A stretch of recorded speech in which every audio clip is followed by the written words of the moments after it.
I utilize a values-based leadership model in my teachings and in what I share. And 2 years ago, or 2.5 years ago now, I got a government grant to go to Royal Roads University and get a graduate certificate in values-based leadership. And while reading the outline sounded really cool to me, I didn't exactly know what I was getting into. But when I got into the values-based leadership program and started to recognize what it meant and what was going to happen for me, it was really powerful and really exciting. And I've decided that I want to share that experience with as many people as I possibly can. And so a lot of people ask me, like, what is values-based leadership? And values-based leadership is a leadership model where you identify and define your own personal values, and then you start to ensure that your actions and behaviors are aligned with those values. And so one of the things that I'm going to challenge us to do today is to have an awareness of what are our personal values, but also what are our collective values within a workplace. Because obviously today is about a workplace that we're talking about, not that it's, you know, it can be within teams, it can be within groups that don't have to be workplaces where we talk about bullying and those sorts of things. But I really want us to know and recognize that, you know, we have our own personal values and we have our collective values as groups together.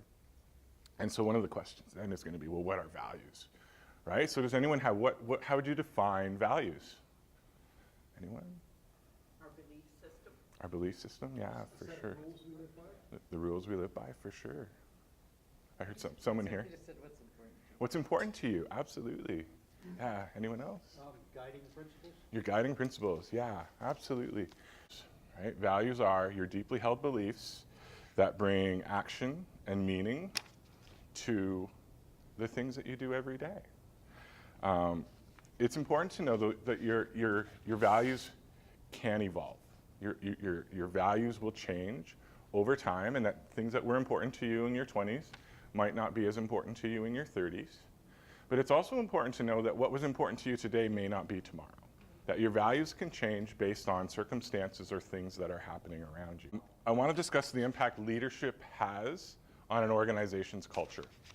Okay, culture is it's an important subject for us in how we look at what is the culture of our organization. And it's really challenging to measure a culture. It's challenging to define a culture. If I was to say, what is the culture of your organization? It's, and that's okay, right? But as we become more aware of our culture, as we spend some time and look at our culture and we talk to people about our culture, we can start to look and find out what that is. And so we want to move our values, we want to move our culture from the subconscious to the conscious. And so consciousness is when you start to become aware of what's happening around you. It's about having an awareness of how you feel about that and why you feel that way. And so as we start to put some words to some of these things, as we start to embed our values into our culture, we're going to start to become aware of, well, this is a thing that's happening. I didn't know it was happening before. Even though I saw it in front of me, I didn't recognize what it was or what that impact was. And so perhaps after today, we can have a little bit more awareness of what impact that might have on ourselves or another person. So I'm hoping that within your leadership practice today, you'll notice your leadership practice or that of your supervisor or a coworker or someone, a staff member that works with you, can start to be, oh, this is maybe where they're coming from, or this is how they're feeling, or this is how we can support them. So hopefully we'll come up with some real good aha moments today. Some of the things I say today may not be true in your workplace. Right? Some of the things that you hear today you may not believe to be true, and that's okay. And what I'm going to ask is for the next 30 minutes or so, is I'm going to ask you to act as if it's true. Okay? And that's okay. When you leave, if you don't believe, that's okay. This is about bringing an awareness to something, and it might be a week from now or a month from now that you're like, oh, I finally get what that point was, or okay, now I'm hearing this from someone, and that might be what we want to do. So that's how we're going to do that. So that's the third principle that I ask as we have our conversations today, is act as if.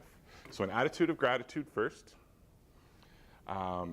Despite the fear, act, and act as if I know what I'm talking about.